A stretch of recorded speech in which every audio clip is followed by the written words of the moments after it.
Well, it has been a long time since I had an update on this project. I assure you I have been working on it. I've spent a lot of time fabricating custom brackets on the plasma table and getting this Mustang rear suspension installed and tack welded. Started cutting open the Mustang suspension there to make room for the Tesla motor. But so I've got that installed, squared up, just got to get it welded in place. And then I have been working on this Crown Vic front end. I've got it's for the most part installed. I just got to do all the finish welding. And I've got the Mustang electric steering rack installed, and realized that the suspension that came on this Crown Vic was just completely shot.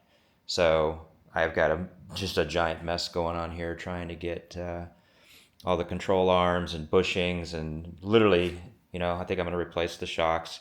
Everything up front, I'm just going to have to rebuild all of it because it was just really bad condition. I mean, this is about how everything looked. It's just terrible shape. So I knew if I went forward with it like that, I would end up with a really bad ride. So didn't want to spend all this time and money and then end up with a crappy suspension. So that's where we're at. Progress is being made, albeit very slow. So that's all I got for today.